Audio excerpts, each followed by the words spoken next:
किसी ने बड़ी कमाल की बात कही है कि जात पात से कोई अछूत नहीं होता, होता है स्वभाव से। क्योंकि अच्छे विचार ही अच्छे इंसानों की पहचान है और बुरे विचार ही बुरे लोगों की पहचान है। नमस्कार दोस्तों, आज मैं फिर से एक छोटी सी ज्ञानवर्धक कहानी को लेकर आई हूँ। आशा करती हूँ आपको ये कहानी बहुत पसंद आएगी। एक दिन गौतम बुद्ध अपने शिष्यों के साथ एकदम शांत बैठे हुए थे।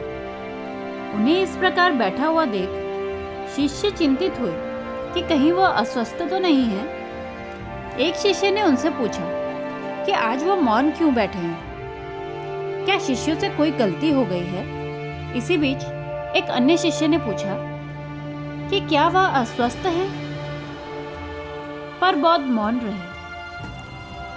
तभी कुछ दूर खड़ा एक व्यक्ति जोर से चिल्लाया, आज मुझे सभा में बैठने की अनुमति क्यों नहीं दी गई है। बुद्ध आंखें बंद करके ध्यान मग्न हो गए। वह व्यक्ति फिर से चिल्लाया, मुझे प्रवेश करने की अनुमति क्यों नहीं मिली। बुद्ध आंखें बंद करके ध्यान मग्न हो गए। इसी बीच एक उदार शिष्य ने उसका पक्ष लेते हुए कहा कि उसे सभा में आने की अनुमति प्रदान की जाए। बुद्ध ने आंखें खोली और बोले, नहीं, वह अछूत है, उसे आज्ञा नहीं दी जा सकती। यह सुनकर शिष्यों को बड़ा आश्चर्य हुआ।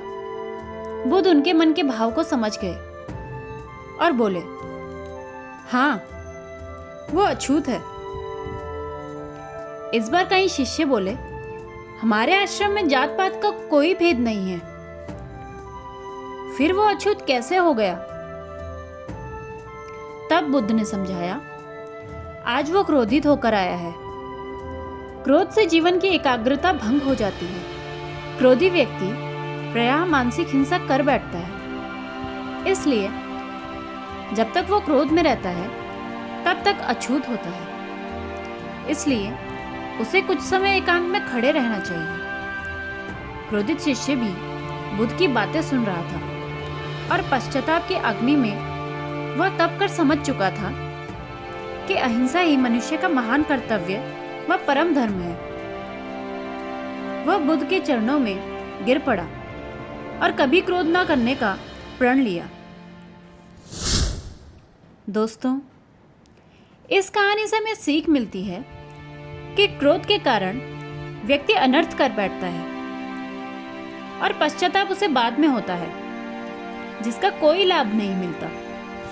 इसलिए हमें क्रोध नहीं करना चाहिए। असल मायने में क्रोधित व्यक्ति अछूत होता है, उसे अकेला छोड़ देना चाहिए। क्रोध करने से तन, मन और धन तीनों की हानि होती है। क्रोध से ज्यादा हानिकारक और कोई वस्तु नहीं है। इसलिए दोस्तों, अपनों के प्यार, आशीर्वाद और खुद के आत्मविश्वास के साथ कुछ ऐसा करो कमाल कि दुनिया करना चाहे आपके जैसा धमाल।